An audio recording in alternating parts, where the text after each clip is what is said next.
TV KPM. أعوذ بالله من الشيطان الرجيم بسم الله الرحمن الرحيم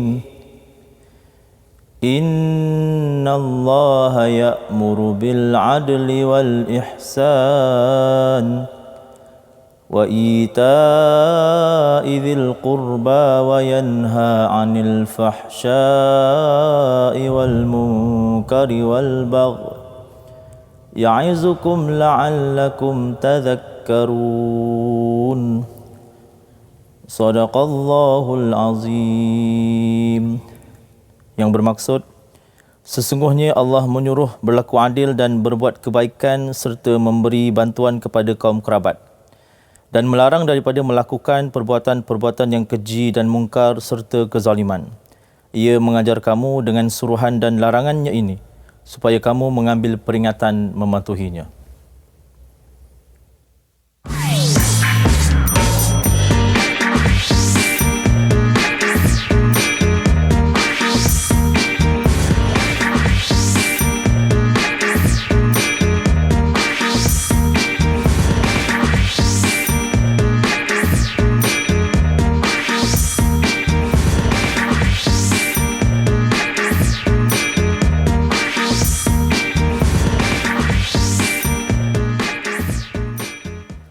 Assalamualaikum warahmatullahi wabarakatuh. Selamat datang ke slot menengah rendah bersama dengan saya Lokman Hakim. Tapi sebelum tu, untuk makluman anda penonton, sebentar tadi guru penyampai kita tidak memakai perituk separuh muka kerana untuk memastikan sebutan bacaan Al-Quran dapat diperdengarkan dengan lebih jelas. Dan seperti biasa, jangan lupa untuk terus patuhi dan jaga SOP. Yang pertama, pakai pelitup muka. Yang kedua, kekalkan penjarakan fizikal dan paling penting, terus pakai cecair pembasmi kuman untuk sama-sama kita membendung penularan wabak COVID-19. Baiklah, hari ini kita akan belajar tentang satu mata pelajaran yang sangat menarik, iaitu Usul Ad-Din berkenaan tentang prinsip akhlak Islam. Bersama dengan guru kita yang sadar kacak segak, tak bukan, iaitu Ustaz Muhammad Rasul Ahmad dari Sekolah Menengah Agama Lughatil Arabiyah Tangkak, Johor. Assalamualaikum Ustaz. Waalaikumsalam warahmatullahi wabarakatuh. Amboi Ustaz. Segak hari ni Ustaz. Alhamdulillah. Hakim pun apa kurangnya. Alhamdulillah. Terima kasih Ustaz kerana sudi bersama dengan kita semua pada hari ini. Baik Ustaz, sebelum kita nak bersembang lebih panjang, apa kata kita buat SOP dulu Ustaz? Okey, boleh insya-Allah. Jemput Ustaz pakai cecair pembasmi kuman. Okey, kemudian saya pula pakai cecair pembasmi kuman. Dan yang kedua, di mana pun kita berada, kekalkan penjarakan fizikal paling kurang 1 meter dan terus pakai pelitup muka. Baiklah Ustaz, tadi saya tertanya-tanya juga, apa kaitan gimmick Ustaz yang baca Quran tadi dengan kita punya topik pada hari ini? Baik, bismillahirrahmanirrahim. Baiklah Hakim, tadi kalau kita lihat pada ayat Quran yang saya bacakan sebentar tadi, itu adalah ayat yang dipetik daripada surah An-Nahl ayat yang ke-90, yang mana dalam ayat berkenaan menceritakan berkaitan dengan ada 3 perkara yang sangat utamalah, sangat besar, yang mana membincangkan berkaitan dengan prinsip akhlak Islam. Iaitu yang pertama, menceritakan berkaitan dengan kelebihan ataupun perlunya kita berlaku adil dan ihsan. Yang kedua, berkaitan dengan perlunya kita untuk memberikan sedekah kepada kaum kerabat. Dan yang ketiga, fokus berkaitan dengan jangan kita melakukan perkara-perkara yang dilarang merujuk kepada kezaliman, perkara fahsyat dan perkara mungkar, insya-Allah. Okey, jadi itulah 3 perkaranya. Dan apakah Ustaz objektif pembelajaran kita pada hari ini? Baiklah, untuk objektif pembelajaran kita pada hari ini, untuk Usuluddin ini ada lebih kurang dalam 5 perkara utama berkaitan dengan objektif pembelajaran. Yang pertama, untuk memastikan murid-murid dapat menyebut perkataan-perkataan yang terpilih, perkataan-perkataan Al-Quran yang terpilih. Yang kedua, murid-murid dapat menghuraikan ayat Quran dengan baik daripada ayat Quran tersebut. Kemudian yang ketiga, dia merujuk kepada paksi ayat, yang mana ada 3 paksi ayat yang kita sebutkan di awal tadi. Dan yang seterusnya, yang kelima adalah bertentangan ataupun berkenaan dengan pengajaran daripada ayat Quran. Okey, jadi ada 5 perkara yang akan kita dapat jikalau kita fokus ya Ustaz dalam kelas kita pada hari ini. Jadi teruskan fokus dan teruskan bersama dengan kami dalam slot menengah rendah kerana kita nak berehat seketika. Jangan ke mana-mana, pastinya dalam slot menengah rendah.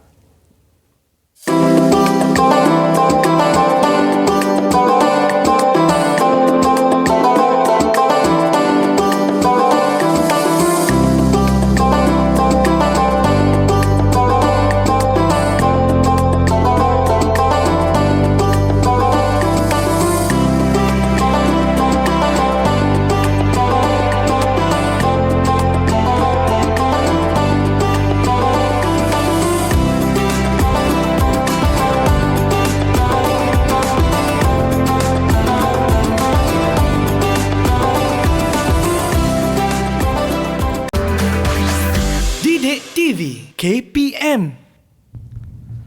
Kembali bersua dalam slot menengah rendah bersama dengan saya Lokman Hakim, juga ustaz kita yang kacak lagi segak, Ustaz Muhammad Rasul Ahmad dari Sekolah Menengah Agama Lughatil Arabiah Tangkak Johor. Dan suka diingatkan sekali lagi kepada anda, ingat di mana pun kita berada, ke mana jua kita pergi, tolong terus jaga dan patuhi SOP dengan memakai pelitup muka. Yang kedua, kekalkan penjarakan fizikal, dan paling penting terus pakai cecair pembasmi kuman. Mudah-mudahan kita menang menentang COVID-19. Okey Ustaz. Tadi Ustaz, bila Ustaz baca ayat Quran, saya terperasan ada beberapa perkataan sebenarnya. Antaranya al-adl, antara yang kedua ialah wa ita'i. Jadi apa maksud perkataan tersebut Ustaz? Baik, baiklah Hakim. Baik, kalau kita lihat untuk pembelajaran ataupun pembelajaran kita adakan pada hari ini, iaitu berkaitan dengan tafsir. Tafsir. Bila mana tafsir ini memang tidak lari daripada membahaskan berkaitan dengan makna-makna kalimah Al-Quran yang terpilih. Okey. Jadi di sini ada beberapa kalimah yang terpilih yang telah ditentukan untuk semua pelajar mengetahui apakah kalimahnya berserta dengan apakah dia punya makna kepada kalimah yang ada dalam ayat Quran tersebut. Baik, jadi kita akan lihat satu persatu yang ada. Kalau kita lihat ada tujuh kalimah yang telah dipilih. Kalau kita lihat tu banyak kalimah tu, tapi yang dipilih cuma ada 7 saja kalimah. Yang itu yang akan kita bahaskan. Kita akan lihat satu persatu apakah makna-makna kalimah yang ada pada kalimah tersebut. Okey, baik Ustaz. Mungkin Hakim boleh bacakan dulu apa kalimah yang pertama? Okey, yang pertama bil adli Ustaz. Betul Okey, betul. Bil adli. Jadi dia punya makna kalimah dia adalah al-insaf. Al-insaf fil amri wa tajannabu al-zulmi wal jura wa yata'u kulli dhi haqqin haqqahu. Agak Hakim tahu tak maksud dia apa? Tak pasti Ustaz. Tak pasti, baiklah Hakim. Sebab ayat dia pun panjang ni. Betul Ustaz. Baik, kalau kita lihat maksud dia, al-insaf tu maksudnya al-adlu. Insaf tu maksudnya al-adlu, maksudnya keadilan. Keadilan fil amri, dalam setiap perkara yang dilakukan, dalam sesuatu perkara. Wa tajannabuz zulma, dan bila mana kita melakukan satu perkara tu, kita kena jauhkan diri kita daripada kezaliman. Wal jura, dan juga ketidakadilan. Wa ita'u kulli haqqin haqqahu, dan kemudian kita kena letakkan ataupun berikan hak yang sepatutnya kepada mereka yang berhak mendapatkannya. Itu dinamakan adil. Okey, itu yang pertama. Okey, next untuk kalimah yang kedua. Yang kedua al-ihsan. Al-ihsan. Okey, baiklah, kalau kita lihat di sini, ihsan dia punya makna kalimah dia adalah itqanul amal au naf'ul khulqi. Itqanul amal au naf'ul khulqi. Makna ada dua. Ada dua perkara ataupun ada dua makna kalimah bagi al-ihsan. Yang pertama, itqanul amal, iaitu merujuk kepada bersungguh-sungguh dalam pekerjaan. Itu ihsan. Dan yang kedua adalah naf'ul khulqi, iaitu merujuk kepada kita kena memberikan manfaat kepada makhluk yang berada di sekeliling kita. Okey, itu yang kedua. Okey, seterusnya untuk kalimah yang ketiga. Yang ketiga wa ita'i. Wa ita'i. Baik, wa ita'i ni dalam Quran tu dia merujuk kepada wa ita'iz zakah. Wa ita'iz zakah. Jadi dia ambil ita'i saja. Zakat tu semua maklum lah kan? Zakah tu zakat. Betul. Semua sudah maklum. So wa ita'i di sini maksud i'ta'. I'ta' tu apa? Memberi. Memberi. Memberi ataupun mengeluarkan zakat. Jadi i'ta' tu mana memberi ataupun kita mengeluarkan. Baik, yang keempat, zil qurba. Zil qurba. Zil qurba maksud di sini mudah saja. Di bahasa Melayu pun kita sebut dengan perkataan yang sama, iaitu qarabah. Iaitu kerabat. Kerabat. Kaum kerabat. Kaum kerabat. Maksudnya kaum kerabat ni orang-orang yang terdekat dengan kita. Dia lain. Maknanya istilah bahasa Arab ni, kalau qarabah tu kaum kerabat.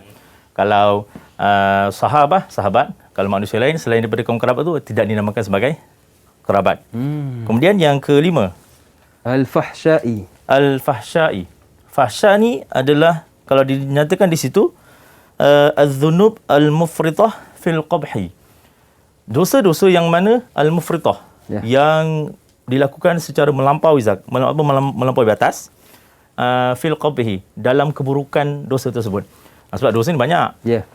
Jadi di al-fahsya ni dia fokus pada dosa yang mana dilakukan secara melampau. Secara melampau. Tetapi ada istilah yang lebih melampau lagi lah. Kalau yang lagi satu, yang ke-6 tu. Itu yang lebih teruk lagi lah istilahnya. Itu wal-baghi. Wal-baghi. At-tatawul wat-tajabbur 'alan nas. Dia kalau kita lihat dalam bahasa Arab ni, cantiknya bahasa Arab ni. Dia kalimah yang menunjukkan terhadap sesuatu perkara tu pelbagai. Banyak kalimah. Kalau kita mungkin sebut dosa je. Betul. Dosa lah. Sama ada mungkin kalau pecah sikit pun dosa besar, dosa kecil. Tu je. Tapi dalam bahasa Arab dia ada al-fasya, dia ada al-munkar, dan di sini dia ada yang ketiga disebut al-baghyu. Al-baghyu ni maksudnya at-tatawul wat-tajabbur 'alan nas. Maksudnya berterusan. Mana dosa yang dibuat tu secara berterusan, wat-tajabbur dan dilakukan dalam keadaan ganas. 'Alan nas, ke atas manusia. Okey, itu masuk al-baghyu. Dan yang ke-7, perkataan yang terakhir, ya'izukum. Maknanya Allah Taala tutup akhir ayat Quran tu, ya'izukum la'allakum tadhakkarun. Ya'izukum ni maksudnya apa? Allah Taala cakap ya'murukum wa yanhaakum. Allah Taala nak memesan ataupun nak perintahkan kepada kita, ya'murukum wa yanhaakum, perintah dan juga larang. Jadi nasihat Allah Taala sini ada dua lah. Merujuk kepada perintah dan juga larangan. Okey, itu adalah makna kalimah yang terpilih daripada banyak kalimah yang ada tu, ada 7 kalimah yang terpilih ni. Okey Ustaz. Boleh faham Kim? Boleh Ustaz. Okey. Jadi seterusnya, bila mana kita dah selesai membahaskan tentang kalimah-kalimah terpilih, dalam Usuluddin juga, dalam bab tafsir ni, ia juga menyentuh berkaitan dengan syarah. Syarah tu adalah antara elemen yang turut penting dalam tafsir. Kalau kita belajar tafsir ni, kalau tak faham dia punya syarah, dia ibarat macam terjemahan lah. Betul. Kalau terjemahan tu dalam bahasa Melayu. Tapi kalau syarah ni dalam bahasa Arab. So, murid kena faham apakah dia punya huraian ayat yang dinyatakan terhadap satu potongan-potongan ayat yang dinyatakan. Okey, jadi kita akan lihat apakah dia punya syarah bagi potongan-potongan ayat tertentu. Baik. Okey, mungkin boleh Hakim bacakan dulu untuk yang pertama, kita lihat. Okey, boleh. Amarallahu ta'ala ibadihil mu'minin al-adl fi kullil umur wa huwal insaf. Baik, untuk syarah yang pertama yang ada pada petikan ataupun pada potongan ayat, innallaha ya'muru bil adli. Allah Taala perintahkan kepada hamba-Nya, amarallahu ta'ala ibadihi al-mu'minin al-adlu. Iaitu syarah yang pertama, kata kuncinya adalah adil. Jadi Allah Taala perintahkan kepada kita untuk kita berlaku adil fi kullil umur, dalam setiap perkara. Maksudnya bukan sahaja perkara-perkara yang mungkin pada kita mungkin melihat perkara itu hanya perkara-perkara yang melibatkan solat, hubungan dengan Allah Taala sahaja. Tidak. Semua perkara. Daripada sekecil-kecil perkara hinggalah sebesar-besar ke sebesar-besar perkara. Daripada perkara yang melibatkan hubungan kita dengan Allah SWT, sampailah perkara yang melibatkan hubungan kita dengan manusia sekalipun. Bahkan dengan makhluk-makhluk lain pun sama. Binatang, haiwan pun sama juga. Tumbuhan. Jadi itu yang dikatakan al-insaf. Insaf ni kalau biasa orang faham bahasa Melayu apa insaf ni? Insaf Ustaz. Insaf. Saya insaf. Tapi kalau lihat dalam bahasa Arab, insaf di sini bermaksud keadilan. Keadilan. Okey, ini yang pertama. Kita lihat yang kedua. Okey, yang kedua, amarallahu ta'ala ibadihil mu'minin al-ihsan ila nafsi fil amal wa ila nas bi ziyadah wa du'a wa huwa tafaddul. Baik. Tafaddal. Yang kedua, kata kunci ataupun potongan ayat yang disyarahkan daripada ayat Quran itu adalah perkataan ihsan. Innallaha ya'muru bil adli wal ihsan. Allah Taala perintahkan kepada kita manusia ni, orang beriman ni, pertama tadi adil, yang kedua ihsan. Ihsan ni apa? Ihsan kalau kita lihat dalam syarah ini, dia merujuk kepada dua perkara yang perlu kita lakukan kebaikan. Maksud ihsan di sini bermaksud membuat kebaikan. Baik, yang pertama, ihsan ila nafsi fil amal. Ihsan dalam erti kata kita melakukan kebaikan dalam pekerjaan. Dan kalau lebih mudah kalau kita faham tadi, kalau kita dalam makna kalimah tadi, dimasukkan ihsan adalah itqan. Bersungguh-sungguh. Maksudnya di sini, bila mana kalau kita melakukan pekerjaan, kita kena Buat sungguh-sungguh. buat sungguh-sungguh. Jangan culas, jangan malas, Betul. jangan buat sambil lewa. Walaupun mungkin sekarang PDPR ataupun mungkin bekerja dari rumah sahaja, tapi tetap kita kena laksanakan pekerjaan itu dengan sungguh-sungguh. Ya. Okey, itu yang pertama. Dan yang kedua, ihsan juga adalah wa ilan nas biziyadah wa du'a. Dan manakala ihsan terhadap manusia dengan kita melakukan kebaikan juga terhadap manusia dengan cara kita sentiasa menambah kebaikan itu. Maknanya bukanlah kita melakukan kebaikan kepada manusia itu sikit je. Kalau boleh sentiasa dilakukan setiap masa. Bukan hanya mungkin contoh hari ini je kita tolong kawan kita. Esok dah tak nak tolong. Tidak. Orang kata Ramadan saja Ustaz. Contoh bulan Ramadan. Ramadan saja saja, tolong. betul. Tidak. Dalam dia kata semua setiap hari, bahkan setiap harilah. Dari mana kita boleh bantu, kita bantu sesama manusia. Dan bahkan doa, dan bahkan juga kita kena doakan kepada mereka. Dan itu adalah wahwa tafaddul, itulah yang digalakkan. Okey, itu syarah yang kedua. Syarah yang ketiga. Okey, yang ketiga amarallahu taala ibadihil mu'minin bisilah zawil arham bi'taihim ma yahtahjuna ilaih. Baik, yang ketiga, syarah yang nak difokuskan di sini atau huraian yang nak difokuskan di sini, iaitu kalau kita lihat di situ Allah Taala sebut wa ita'idzil qurba. Ya. Maksudnya apa? Kita kena berikan sedekah kepada siapa? Kepada zawil arham. Zawil arham di sini kalau kita lihat dalam makna kalimat tadi, dia merujuk kepada kaum kerabat. Ya. Iaitu mereka-mereka yang dekat dengan kita. Kalau dilihat dalam syarah ni, yang dikatakan zawil arham ni merujuk kepada ibu bapa, isteri, anak-anak dan sebagainya. So, kalau kita lihat mungkin kita faham sedekah ni macam bagi sedekah pada biasanya masuk dalam tabung. Ya, betul. Contoh sekarang isu di Palestin, bagi Palestin. So bagi yang jauh-jauh je kita bagi. Tapi yang dia dekat, yang orang paling dekat dengan kita, kita tak bagi. Jadi yang utamanya Allah Taala perintahkan kepada kita, kita bagi sedekah tu pertama kena jaga hubungan dengan zawil arham. Itu orang yang terdekat dengan kita. Baik, next yang seterusnya. Syarah yang keempat. Okey, seterusnya wa yanhahumullahu ta'ala an kulli qabih minal amal wal qawli wa jami'i ma ankarahu syara'. Baik, yang keempat, antara potongan ayat yang turut disyarahkan ataupun dihuraikan di sini, iaitu Allah Taala menyebut tentang 3 perkara. Wa yanhaakum anil fahsya'i wal munkar wal baghi. Ya. Okey? 3 perkara. Iaitu Allah Taala melarang kepada kita daripada melakukan semua jenis kejahatan, keburukan, minal amal wal qaul. Yang mana kejahatan dan keburukan ni merangkumi 2. Perbuatan dan juga percakapan. Bahkan saya kira boleh masuk lagi satu, kalau termasuk juga di sinilah. Dia tak nyatakan.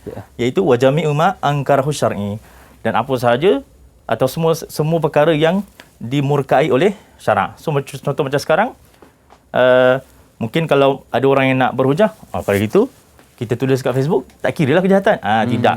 Apa sahaja yang dilarang oleh syarak, termasuklah kita menulis di media sosial, apa sajalah kan, di WhatsApp, itu juga dikira sebagai kejahatan. Oh, itu pun dikira Ustaz. Kena hati-hati lah Ustaz. Kena sebelum hati-hati nak tulis. juga. Ya, betul. Berfikir dahulu sebelum bercakap dan menulis. Okey, dan yang terakhir. Okey, yang terakhir, fayunabbi'uhum bihi likay yatta'izu wa yatasalliku sabiliha wa ya'malu bima ja'a biha. Baik, dan yang terakhir kalau kita lihat penutup kepada ayat yang pendek ini, ayat ini pendek je. Tapi dalam ayat yang pendek ni Allah Taala rangkumkan prinsip-prinsip akhlak Islam yang sangat baik sekali untuk kita sama-sama hayati. Dan penutupnya Allah Taala cakap apa? Allah Taala ingatkan kepada kita fa yunabbihuhum bihi likay yatta'izu wa yatasallaku sabilaha wa ya'malu bima ja'a biha. Allah Taala pesan, Allah Taala ingatkan kepada kita, beri amaran kepada mereka atau kita semua likay yatta'izu. Allah Taala sentiasa memberikan pesanan. Pesanan kepada kita wa yatasallaku sabilaha, dan Allah Taala juga minta kita supaya sentiasa berada di jalan yang betul, iaitu jalan yang melakukan kebaikan dan segala macam benda-benda yang disuruh perintah Allah Taala. Wa ya'malu bima ja'a biha, dan seterusnya hendaklah kita mengamalkan dan melakukan perkara-perkara yang memang datang daripada Allah Taala yang diperintahkan oleh Allah SWT. Itu adalah syarah ataupun huraian yang mana menghuraikan ayat yang pendek saja tapi merangkumi hampir 5 huraian yang ada daripada ayat tersebut. Okey Ustaz, jadi itulah orang kata kesimpulan kepada ataupun dia punya ulasan tentang ayat yang Ustaz bacakan sebentar ya, tadi. betul. Jadi apa pun yang kita ingin lakukan, buat sungguh-sungguh Ustaz dan Ya, betul. fikir dahulu sebelum kita lakukan, kerana Allah sentiasa perhatikan walaupun sekecil-kecil perkara, dan benda tu niat Ustaz Ya, walaupun betul. niat kita Allah nampak. Ke niat Allah tak nampak Ustaz? Niat pun Allah Ta'ala nampak. Nampak, nampak juga. Sirra wa alaniyah. Maksudnya Ya. sirra tu dalaman, alaniyah luaran lagi lah Allah nampak kan. Mungkin orang nampak, orang mungkin kebanyakan yang menyangka, Allah Ta'ala nampak yang luar je. Kalau dalaman tak nampak. Tidak. Innamal a'malu binniat. Sebab itulah dalam hadis pun Nabi sebut, sebaik-baik ataupun sesuatu amalan tu akan dimulakan dengan niat. Sebab apa? Niat tu sangat penting. Bahkan Allah Ta'ala melihat segala apa yang kita niatkan tadi tu. Okey, jadi niat pun kita kena jaga-jaga, kena sentiasa niat untuk perkara yang baik. Baiklah, kita lihat seketika. Jangan ke mana-mana, teruskan bersama dengan kami pastinya dalam slot menengah rendah.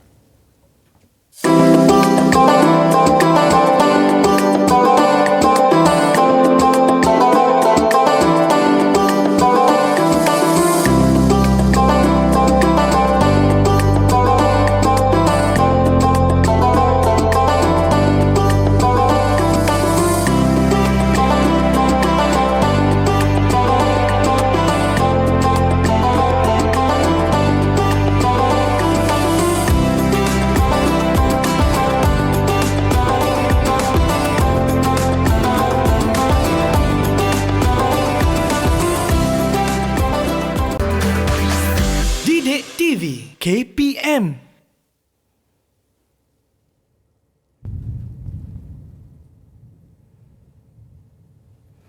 Okey Ustaz, saya tengok banyak barang atas meja ni Ustaz. Ada topi, kasut, beg duit, kunci. Ini semua untuk apa Ustaz? Baik Hakim. Jadi untuk barang-barang yang ada dekat atas meja ni, ini adalah barang-barang yang mana kita nak kaitkan dengan paksi-paksi ayat yang ada pada ayat Quran yang kita bahaskan pada hari ini. Oh, paksi-paksi ayat. Paksi-paksi ayat tu apa Ustaz? Baik, paksi-paksi ayat ni kalau kita lihat dekat dalam tafsir ni, dia merujuk kepada, dia lebih kurang macam syarah. Seperti syarah, seperti huraian ayat, tapi dia bahaskan dengan lebih detail lagi. Kalau syarah tadi, huraian ayat tadi, dia sekadar sekali lalu je. Kita sebut sekali lalu sahaja. Tapi kalau yang muhawirul ayat ataupun paksi-paksi ayat ni, kita kupas dengan lebih mendalam lagi untuk setiap satu daripada 3 paksi yang ada dekat dalam ayat Quran tadi tu. Itu yang kita nak bahaskan. Jadi dia ada kaitanlah dengan kita punya kasut, topi ini dan juga beg duit dan kunci Ustaz. Ya, betul. Okey, baik. Jadi untuk yang pertama Ustaz? Okey, yang pertama kalau kita lihat, paksi ayat yang pertama iaitu al-amru bil adli wal ihsan. Mana tadi pun kita dah lihat pada huraian ayat tadi pun dah ada disyarahkan sedikit atau dihuraikan secara orang cakap sekali imbas sahaja berkaitan dengan apakah dia adil, apakah dia ihsan. Jadi kita nak kupas pada kali ini dan pada muhawirul ayat ni kita nak detailkan lagi apakah dia yang perlu ataupun apa yang Allah Ta'ala perintahkan kepada adil dan ihsan ini. Baik, kalau kita lihat melalui barang yang saya bawa pada hari ini, iaitu topi dan juga kasut. Baik, apakah kaitannya kasut dengan topi? Kalau kita lihat pada topi dan kasut ni, nak kaitkan dengan adil. Saya nak kaitkan dengan adil, iaitu bagaimana topi yang murah harganya, biasa topi ni murah lah kan? Okey. Manakala kasut yang biasanya harganya mahal, ratusan ringgit, bahkan mungkin cecah ribuan ringgit. Bagaimana kasut yang berharga ribuan ringgit kita pakai di kaki, dan kita bijak-bijak lah harganya kan. Sedangkan kalau kasut, kalau topi, harganya yang memang murah, kita junjung, kita muliakan dia, letak di atas kepala. Jadi di situ kalau kita lihat sekadar satu analogi sahaja. Mana kita nak lihat di sini, perbandingan itu nak menyatakan kepada kita berkaitan dengan adil ni, satu perkara yang begitu apa cakap, kadang-kadang tak masuk akal lah. Kadang-kadang tak masuk akal. Tapi bukanlah maksudnya di sini kita nak menyatakan bahawasanya salah beli kasut yang harga mahal. Dan kalau beli kasut mahal, kita tak bijak simpan dekat dalam almari, tak juga. Betul. Sebab kalau dari sudut kualiti pun kalau kita lihat, memang kasut yang mahal tu dipakai ataupun dibeli sebab kasut yang mahal ni kebiasaannya ada kualitinya. Lebih selesa. Lebih selesa, kualiti, dan kita pakai akan tahan lama. Betul. Berbanding kalau kita beli yang murah. Itulah Cuma kita nak nyatakan sini, dari sudut adil, bukanlah kita nilai begitu. Kalau anda kata kita nilai adil tu dengan cara harga, memang tak masuk akal lah kan. Beli mahal bijak. Tak guna Betul, juga. Ustaz, betul. Tapi, adil yang kita nyatakan di sini, sebagaimana yang Allah Ta'ala nyatakan dalam ayat Quran tadi, adil tu adalah dengan kita meletakkan pada tempatnya. Dan kita berikan hak tu kepada orang yang berhak untuk menerimanya. Itu yang dikatakan adil. Contoh macam dalam keluarga, ada anak perempuan, ada anak lelaki. Betul. Dan kalau kita sebagai ayah ataupun sebagai ibu bapa nak belikan sesuatu untuk anak kita yang ada anak lelaki, ada anak perempuan. Adakah dengan kita membelikan satu barang yang mesti sama untuk lelaki dan perempuan? Tak. Mesti Contoh lain, mainan Ustaz. kan, patung. Takkan nak belikan anak lelaki dengan patung juga? Betul. Maka itu bukanlah adil yang kita nak bahaskan di sini. Tapi adil itu adalah kita meletakkan sesuatu pada tempatnya. Itu yang dinamakan adil. Tapi kalau kita buat macam tadi, maksudnya beli anak patung juga untuk anak lelaki, itu yang kita dah masuk kepada satu bab yang dikatakan zalim. Yalah, sebab kita memberikan anak patung kepada anak lelaki. Tak kena pada tempatnya, Tak kena Ustaz. pada tempatnya. Baik, itu adalah berkaitan dengan adil. Baik, kemudian yang kedua, yang turut dibahaskan ataupun paksi ayat yang dibincangkan di sini adalah berkaitan dengan ihsan. Ihsan ni kalau kita lihat banyak. Dia satu skop yang sangat luas. Bahkan dalam satu hadis pun Nabi sebut, ihsan itu adalah anta'budullaha ka'annaka tarahu fa in lam takun tarahu fa innahu yaraka. Atau kama qala Nabi SAW. Maksudnya ihsan ni kalau kita Nabi sebut, ihsan tu seolah-olah kita beribadah tu seolah-olah kita nampak Allah Ta'ala. Tapi kita tak nampak Allah. Tapi yang pasti Allah Ta'ala nampak kita. Fa innahu yaraka. Itu paling pasti. Baik, itu ihsan yang luas lah, besar maksudnya. Tapi yang nak dibahaskan ataupun paksi ayat yang dibahaskan di sini berkaitan dengan ayat Quran ni adalah, tadi pada syarah pun kita dah sentuh sikit, iaitu yang pertama, ihsan dari segi pekerjaan, iaitu itqan. So kalau kita bekerja, macam saya dan juga Hakim melakukan pekerjaan kita sendiri, masing-masing ada pekerjaan dia, dan mungkin kru-kru pun ada pekerjaan dia, kita melakukan pekerjaan dengan kita bersungguh-sungguh. Kalau kita sambil macam mana? Kita pun tak ambil peduli, lantaklah, nak jalan-jalan lah. Masuk lambat. Masuk lambat, tak ikut masa, balik cepat sesuka hati kita. Betul. Kan. Jadi itu tidak bersungguh-sungguh dalam pekerjaan kita. So ihsan di sini dari segi pekerjaan meminta kepada kita supaya itqan fil amal. Bersungguh-sungguh, tekun dan laksanakan satu pekerjaan tu dengan penuh dedikasi. Itu dikatakan ihsan. Seterusnya, dalam ihsan ni juga Allah Ta'ala ataupun dalam tafsir juga menyentuh ihsan dari segi alan-nas. Ihsan terhadap manusia. Ihsan terhadap manusia maksudnya kita melakukan kebaikan terhadap manusia. Maksudnya, bila mana kalau kita berhadapan dengan manusia, tak kisahlah sama ada yang Muslim ataupun non-Muslim, kita perlu bahkan wajib untuk kita nak melakukan kebaikan kepada semua orang. Walaupun pada hakikatnya, contohlah, kalau kita berhadapan dengan manusia, kadang-kadang manusia akan ada di kalangan manusia yang melakukan kejahatan kepada kita. Tetapi Islam, kalau kita lihat, Islam menyuruh kepada kita, walaupun kita ada orang melakukan kejahatan kepada kita, kita perlu juga balas dengan kebaikan. Sebagaimana yang dilakukan oleh Nabi SAW, walaupun Nabi SAW diejek, dibaling dengan batu oleh orang-orang musyrikin dan sebagainya, Nabi tetap membalasnya dengan kebaikan. Baik, itu adalah paksi yang pertama, iaitu adil dan juga ihsan yang maksudnya membuat kebaikan. Baik, yang kedua. Okey, yang kedua ni apa, Kim? Fadlu i'ta'il sadaqah li zawil qurba. Agak-agak apa maksud dia? Kita bagi sedekah kepada yang terdekat, kaum kerabat. Di sini paksi yang kedua yang Allah nak minta kepada kita untuk kita semua lakukan bersama dan kita fahami dengan baik, yang murid-murid sekalian, iaitu kita kelebihan untuk kita memberikan sedekah kepada kaum kerabat. Maksudnya di sini, sedekah tu banyak. Banyak sangat. Bahkan mungkin kita lebih melihat sedekah tu, kebanyakan manusia mungkin beranggapan sedekah tu cukuplah, ataupun mungkin bagi sedekah pada mangsa banjir. Ataupun kalau dia nak bagi sedekah mungkin untuk orang Palestin. Ataupun mangsa-mangsa yang tertentulah yang ada terkena musibah. Tapi kadang-kadang manusia terlupa dan kita terlupa. Mungkin ada di kalangan ahli keluarga kita, kaum kerabat kita, saudara mara kita yang juga ada masalah. Yang memerlukan. Yang juga kita. memerlukan. Sebab itulah di sini, dalam Islam, kalau kita lihat, Islam menegaskan perlunya ataupun kelebihan untuk kita memberikan sedekah tu kepada kaum kerabat. Kaum kerabat ni siapa? Baik, kaum kerabat ni merujuk kepada ibu bapa, isteri, anak-anak, saudara mara, sebelah isteri, sebelah ayah, sebelah ibu, dan segala, maksudnya dari segi mudah faham, kaum kerabat ini merujuk kepada mereka yang ada pertalian darah dengan kita. Jadinya, selagi mana ada di kalangan ahli keluarga kita yang kita sebutkan tadi tu, yang ada dalam kita sebut yang memerlukan, yang berada dalam kesusahan, selagi itu wajib bagi kita untuk menghulurkan bantuan kepada mereka. Betul Ustaz, sebab saya tengok hari ni ramai orang sedekah, memang ramai yang buat, ya, tapi betul. antara kesilapan yang perlu kita perbetulkan ialah kita kena lihat dahulu antara kaum kerabat kita mana yang memerlukan. Betul Ustaz? Betul. Sebab mungkin saya tengoklah, mungkin isu yang mungkin berlaku dalam masyarakat kita, mengapa mereka tak nak berikan sedekah tu kepada kaum keluarga mereka, kaum kerabat dan sebagainya. Mungkin kerana mereka melihat andai kata mereka memberikan bantuan kepada kaum kerabat mereka, contohlah kan, biasa tengok dalam drama-drama kan, dia kata bagi nanti dia malas nak kerja, saya bagi. Tapi dalam masa yang sama mereka malas nak bekerja. Sebab apa? Sebab mereka tahu kita akan bagi bantuan kepada mereka.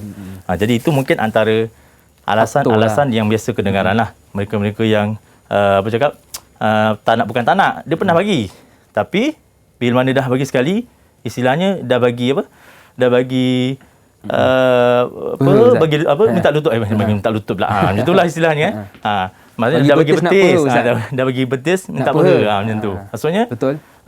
Sepatutnya orang yang dibantu tu pula, dari satu segi, kita contohlah kalau kita berada dalam kesusahan dan ada di kalangan ahli keluarga kita bantu kita yang menerima bantuan tu, alhamdulillah, itu memang satu kesyukuran lah sebab kita menerima bantuan daripada mereka.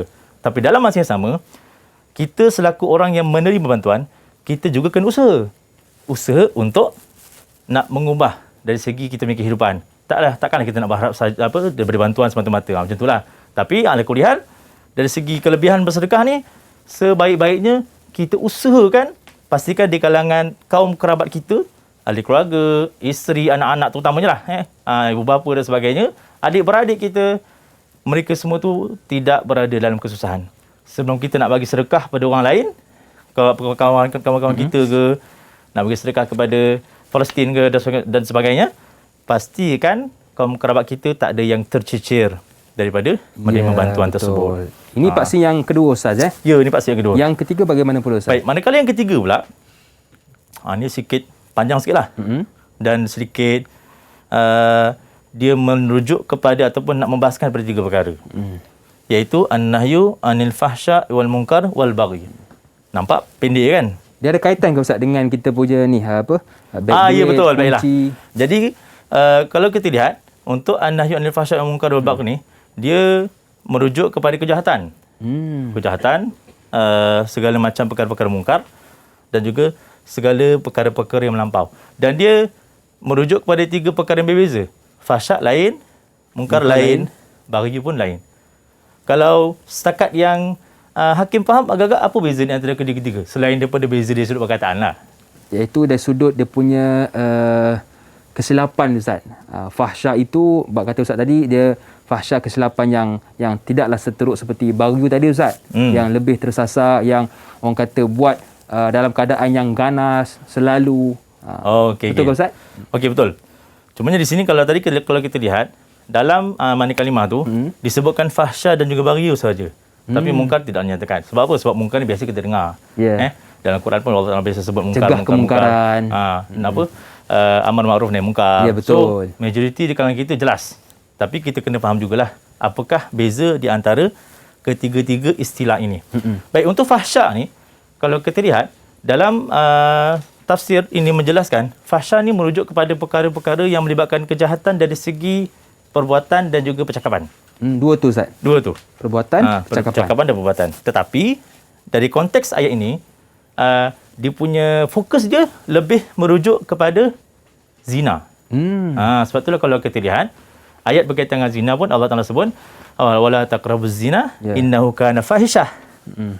fahisha ni merujuk pada buruk, sangat buruk. Betul. Dan keburukan fahsya ni merujuk kepada zina. Baik, manakala mungkar pula, dia merujuk kepada perkara yang lebih umum daripada fahsya.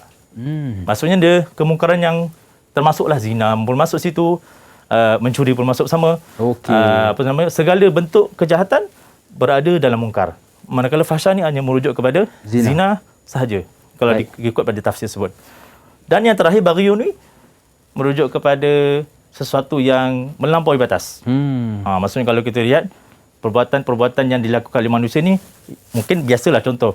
Biasa kalau kita nauzubillah misalnya, kalau seseorang yang buat kejahatan, biasa kalau mencuri je. Tapi yang dikatakan melampaui batas ni, mencuri dah satu hal. Kemudian dia bunuh pula. Orang yang mencuri itu. Mencuri, dia bunuh pula. Mungkin nauzubillah dia zina pula, dia berogol pula. Maka dosa-dosa yang berterutan ataupun yang disertai, dosa yang pertama tu disertai dengan dosa-dosa yang lain, itu yang dinamakan sebagai melampaui batas. Jadi larangan yang Allah Ta'ala perintahkan daripada ayat ni berbentuk simple je, tiga perkara ni. Tapi dalam tiga perkara kejahatan ni terkandung begitu banyak kejahatan yang perlu sama-sama kita elakkan. Okey, baik. Jadi itulah tiga perkara fahsya, mungkar dan baghy itu yang perlu kita jauhkan, kerana ketiga-tiga ini mengundang kemukaan Allah Subhanahu Wa Taala. Betul Ustaz? Betul. Okey Ustaz. Jadi contohlah macam fahsya, mungkar, baghy ni Ustaz. Kita dah tahu dah ini merupakan antara perkara yang bila kita buat Allah akan murka. Jadi apa Ustaz tindakan yang perlu kita lakukan supaya tak terjebak kepada tiga perkara ini? Baiklah, kalau kita lihat an-nahyu 'anil fahsya' wal munkar wal baghy ni, dia adalah akhir dalam prinsip akhlak Islam yang ada dalam ayat ni. Jadinya untuk mengelakkan daripada melakukan ketiga-tiga perkara yang fahsya, mungkar dan baghy ini, kita perlulah sentiasa mendekatkan diri kita kepada Allah SWT. Dan andai kata dari sudut fahsya mungkar ni, kebanyakan kalau perkara-perkara mungkar yang dilakukan ini dan juga kejahatan yang dilakukan ni, kebanyakannya dilakukan kerana kita jauh daripada Allah Ta'ala. Kemudian kita sibukkan diri kita dengan bukan dengan majlis-majlis ilmu. Kita tak sibukkan diri kita dengan ulama. Maka atas sebab itulah mudah bagi kita untuk terjebak dengan salah satu daripada ketiga-tiga perkara ini.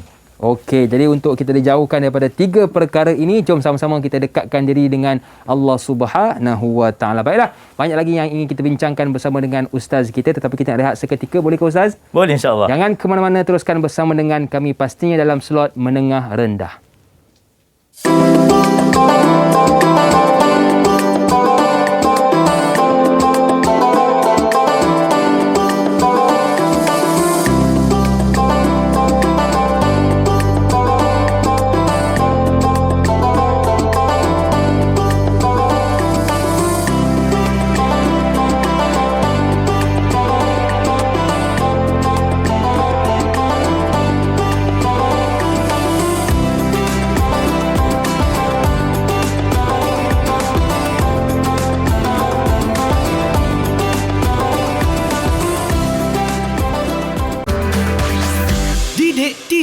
KPM.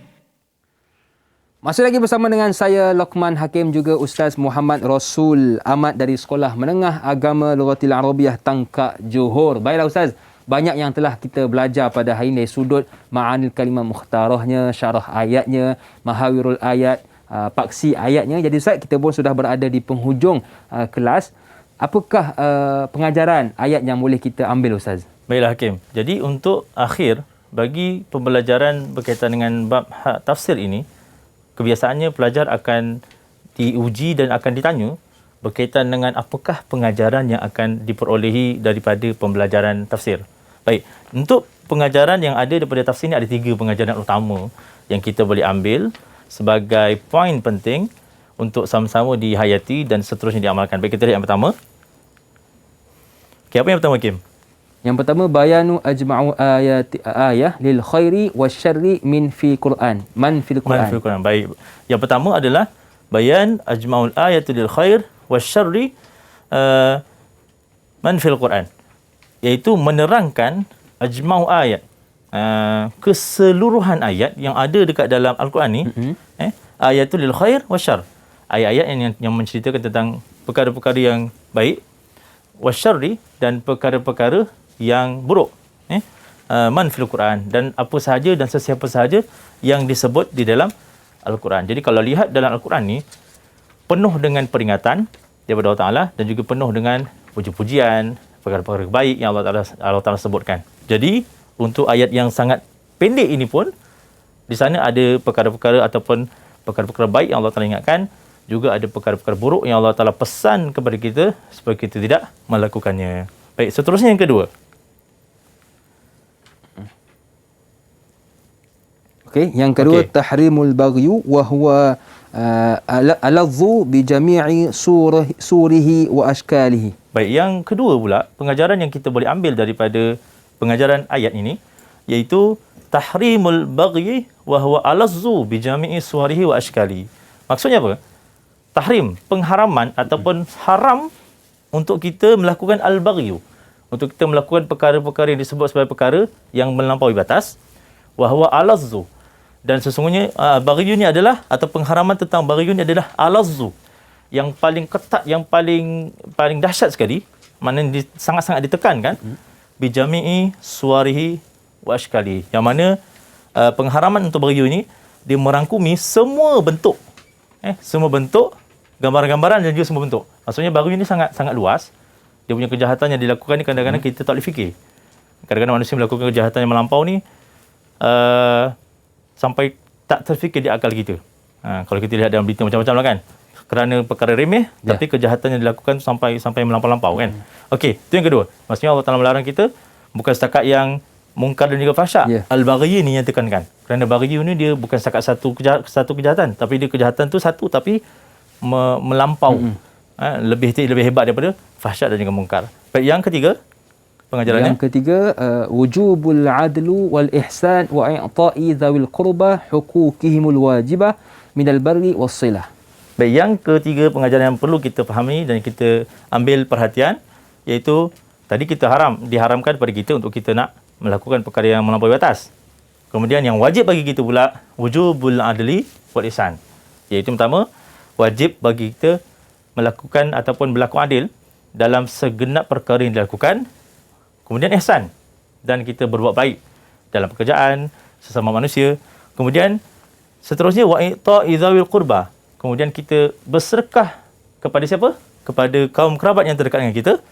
Huquqihimul wajibah. Yang mana memberikan sedekah pada kaum kerabat ni hukumnya apa? Wajibah. Hukumnya adalah wajib. Andai kata kita tidak melakukannya, maka kita boleh berdosa lah. Dan andai kata dituntut di akhirat, kita yang akan dituntut terlebih dahulu sebelum orang lain. Dan ini kewajipan ini juga adalah minal barri wassilah. Dia merangkumi perkara-perkara yang kebaikan, al-barri, dan juga wassilah, dan juga berkaitan dengan perhubungan, kekeluargaan, pertalian darah dan sebagainya. Baik, ini adalah pengajaran yang ada pada ayat Quran yang kita bahaskan pada hari ini.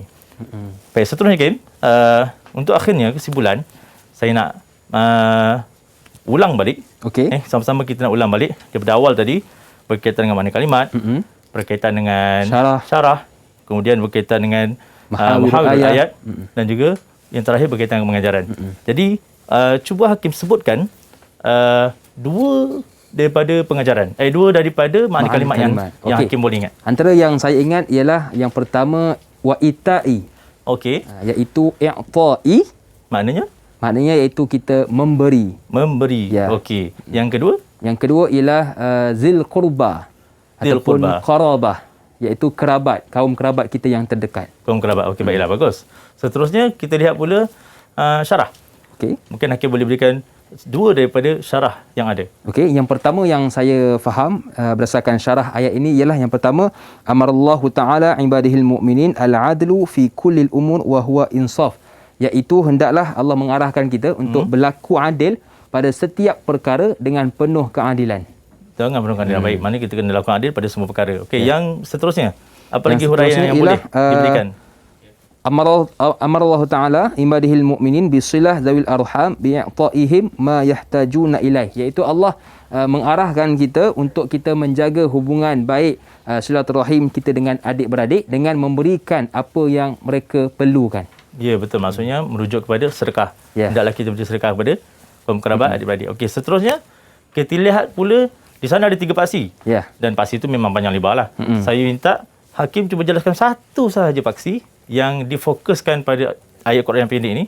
Dan paksi tersebut merujuk pada prinsip-prinsip lah. Apa satu prinsip yang Hakim betul-betul faham dan Hakim boleh huraikan dengan ringkas. Okey, yang saya faham ialah antaranya al-amru bil adli wal ihsan, iaitu hendaklah kita berlaku adil dan juga membuat kebaikan kepada bukan sahaja diri kita, bahkan seluruh manusia di sekeliling kita.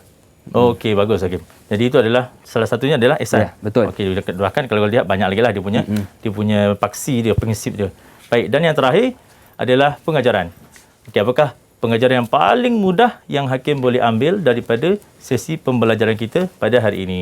Iaitu hendaklah kita ini wujubul adlu wal ihsan wa i'ta'i dzawil qurbah huquqihimul wajibah minal barri wasilah, iaitu tak dapat tidak kita ni wajib untuk memberikan ataupun membantu kaum kerabat kita yang dalam kesusahan. Jangan kita orang kata tak apalah, kita bantu yang jauh-jauh dululah, sedangkan yang dekat ni perlukan bantuan kita. Okey, bagus Hakim. Jadi di sini kalau kita lihat murid sekalian, untuk pembelajaran pada hari ini paling tidak perlu difahami paling tidak satu paksi yang perlu difahami. Ada 3 paksi utama.